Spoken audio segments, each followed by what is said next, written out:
Hello दोस्तों, learn triple E channel पर आपका एक बार फिर से स्वागत है। मैं हूं आपका दोस्त जगदीश जोशी। दोस्तों, आज की वीडियो में हम डिस्कस करने वाले हैं capacitor start single phase induction motor के बारे में। इस वीडियो में हम सिंगल फेस इंडक्शन मोटर के पूरे वर्किंग प्रिंसिपल, कंस्ट्रक्शन एंड इसका जो कैरेक्टरिस्टिक कर्व है इसके बारे में हम जानने की कोशिश करेंगे। और बाकी जो आने वाली वीडियोज़ होंगी हमारी, उसमें भी हम सिंगल फेस इंडक्शन मोटर के जो पार्ट्स हैं उन्हीं के बारे में हम डिस्कस करेंगे, यानी कि उनके टाइप्स के बारे में हम डिस्कस करेंगे। Capacitor start single phase induction motor ये एक सिंगल फेस इंडक्शन मोटर की ही टाइप है। ठीक है, तो सिंगल फेस इंडक्शन मोटर की जो वर्किंग थी वो मैंने काफ़ी पहले एक वीडियो बनाई थी, उसमें मैंने आपको इसकी वर्किंग के बारे में बताया था। आई होप कि आपने वो वीडियो देखी होगी। अगर आपने वो वीडियो नहीं देखी है तो इस वीडियो के नीचे डिस्क्रिप्शन में उस वीडियो का लिंक दिया हुआ है, आप उस वीडियो को भी देख सकते हैं। लेकिन अगर हम सिंगल फेस इंडक्शन मोटर की बात करते हैं, यानी कि capacitor start single phase induction motor, तो सबसे पहले हम ये जानने की कोशिश करते हैं कि इन मोटरों को कहाँ पे इस्तेमाल किया जाता है।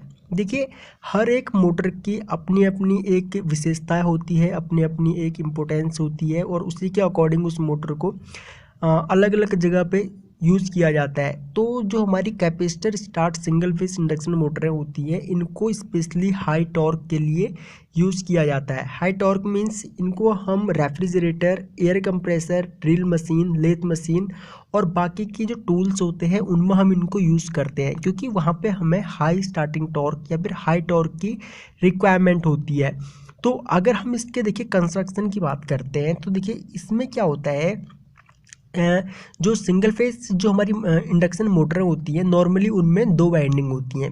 पहली वाइंडिंग होती है हमारी स्टार्टिंग वाइंडिंग एंड दूसरी वाइंडिंग होती है हमारी रनिंग वाइंडिंग। अब देखिए, स्टार्टिंग वाइंडिंग जो होती है उसका रेजिस्टेंस हमेशा हाई होता है, इसका हाई रेजिस्टेंस होता है और इम्पीडेंस लो होता है।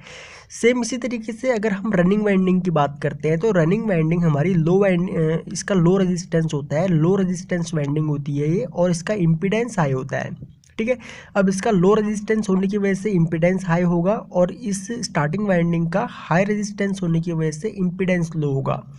इसी तरीके से इसमें क्या होता है, स्टार्टिंग वाइंडिंग के ही सीरीज में कैपेसिटर लगा होता है, और कैपेसिटर के साथ ही एक सेंट्रीफ्यूगल स्विच लगा होता है। अब इनका काम क्या है वो हम आगे डिस्कस करेंगे। बीच में रोटर है, रोटर रोटेट करता है। जब इसमें मैग्नेटिक फील्ड बनते हैं तो यहाँ पे रोटर जो है हमारा रोटेट करता है। अब ये किस तरीके से करता है, इसके वर्किंग मैंने सिंगल फेस इंडक्शन मोटर की जो वीडियो बनाई थी उसमें मैंने आपको वर्किंग इसकी डिटेल में बताई है। ठीक है, तो वर्किंग सारी मोटरों की सेम होती है। जो हमारी सिंगल फेस इंडक्शन मोटरें हैं सबकी वर्किंग सेम होगी, लेकिन जो कंस्ट्रक्शन जो है, कंस्ट्रक्शन और थोड़ी बहुत वर्किंग जो चेंज हो जाती है वो हमारी मतलब कि मोटर के जो, अगर रेजिस्टेंस स्टार्ट है, कैपेसिटर स्टार्ट है या फिर परमानेंट कैपेसिटर मोटर है, तो उसके अकॉर्डिंग थोड़ी बहुत चेंज हो जाती है। बाकी का जो मेन प्रिंसिपल है वो सेम रहता है सभी का।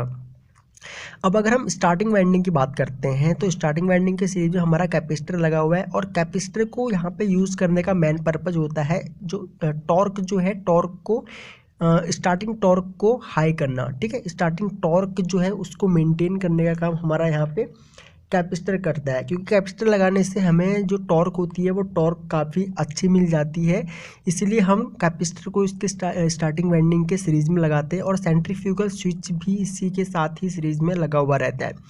अब क्या होता है कि जब भी मोटर हमारी, यानी कि जब भी capacitor start single phase induction motor हमारी 70 से लगभग 80% सिंक्रोनस स्पीड पे जब आ जाती है हमारी मोटर, तो अब देखिए कई बार कन्फ्यूज़न क्या होता है कि कन्फ्यूज़न ये होता है कि भाई मोटर स्टार्टिंग वाइंडिंग में चल रही है या फिर रनिंग वाइंडिंग में चल रही है। अब होता क्या है कि स्टार्टिंग में जब हम इसको सप्लाई से कनेक्ट करते हैं, तो सप्लाई से कनेक्ट करते ही क्या होता है, मोटर हमारी यहाँ पे उस टाइम पे जो हमारी स्टार्टिंग वाइंडिंग होती है वो एक्टिवेट होती है, स्टार्टिंग वाइंडिंग हमारी एक्टिवेट होती है।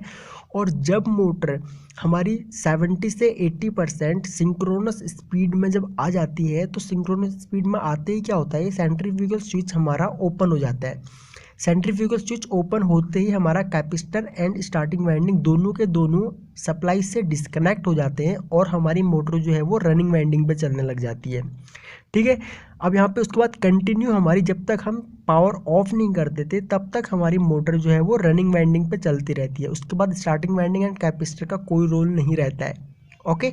तो अगर आप ये देखना चाहते हैं तो आप जब हमारी मोटर क्या होता है कि जब हमारी मोटर चल रही होती है तो मोटर चलने के बाद आप उसका अगर कैपेसिटर निकाल देंगे तो क्या होगा, मोटर फिर भी चलती रहेगी, क्योंकि मोटर का यहाँ से कोई कनेक्शन नहीं होता, यानी कि ये सर्किट मोटर का कोई कनेक्शन नहीं है इस सर्किट से। उसके बाद यानी कि एक बार मोटर जब चलने लग जाती है, यानी कि सिंक्रोनस स्पीड पे जब आ जाती है मोटर और ये सेंट्रीफ्यूगल स्विच हमारा ओपन हो जाता है, तो उसके बाद इस वाइंडिंग का कोई मतलब नहीं रह जाता। उसके बाद सिर्फ रनिंग वाइंडिंग पे ही हमारी मोटर जो है वो चलती है।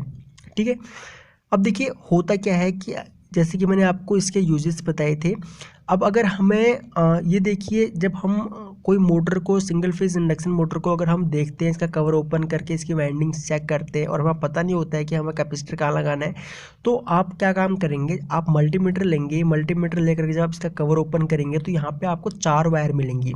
2 वायर मिलेंगी आपको स्टार्टिंग वाइंडिंग की और 2 वायर मिलेंगी आपको रनिंग वाइंडिंग की। तो आपने करना क्या है, आपने सिंपली सबसे पहले वाइंडिंग्स का रेजिस्टेंस चेक करना है। 2 वाइंडिंग का रेजिस्टेंस, यहाँ पे 2 वाइंडिंग होंगी, 4 वायर निकली हुई रहेंगी। आपने दोनों वाइंडिंग का रेजिस्टेंस चेक करना है। रेजिस्टेंस चेक करने के बाद जिस वाइंडिंग का रेजिस्टेंस हाई होगा वो वाइंडिंग हमारी स्टार्टिंग वाइंडिंग होगी, और जिस वाइंडिंग का रेजिस्टेंस लो होगा वो वाइंडिंग हमारी रनिंग वाइंडिंग होगी।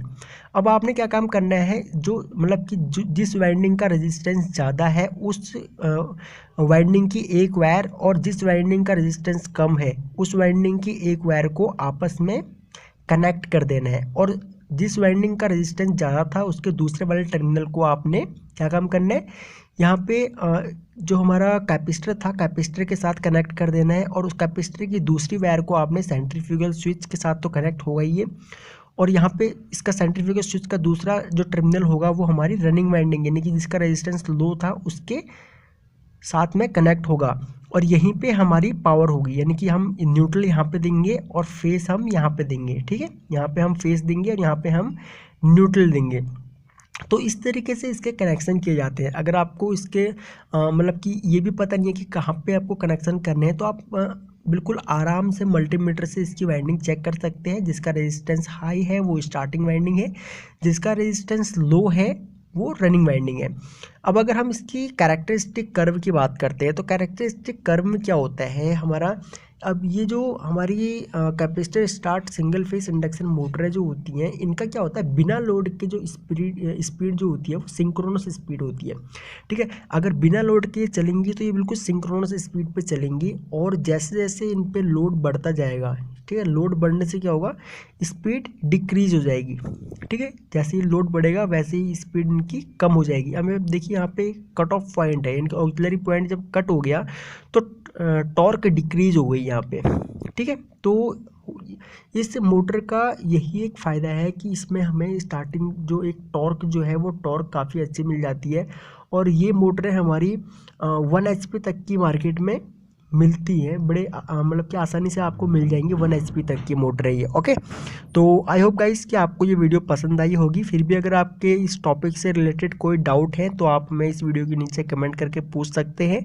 हम आपके कोशिश करेंगे नेक्स्ट वीडियो में आपके डाउट्स क्लियर करने की। और अगर आप इस चैनल पर न्यू हैं तो आप इस चैनल को सब्सक्राइब कर लीजिए ताकि आने वाली सभी न्यू वीडियो का नोटिफिकेशन आपको लगातार मिलता रहे। बगल में जो बेल आइकॉन है, बेल आइकॉन को भी ऑन कर लीजिएगा ताकि आप हमारी कोई भी वीडियो मिस ना कर दें। अगर आपको ये वीडियो पसंद आई तो प्लीज़ आप इस वीडियो को लाइक ज़रूर करें, अपने फ्रेंडों में ज़रूर शेयर करें, और हमें कमेंट करके ज़रूर बताएं कि आपको ये वीडियो कैसी लगी, क्योंकि आपके लाइक्स और कमेंट हमारे लिए बहुत ज़्यादा इंपॉर्टेंट रहते हैं, क्योंकि हम आपके लाइक्स और कमेंट से मोटिवेट होते हैं आपके लिए और भी ज़्यादा वीडियोज़ बनाने के लिए।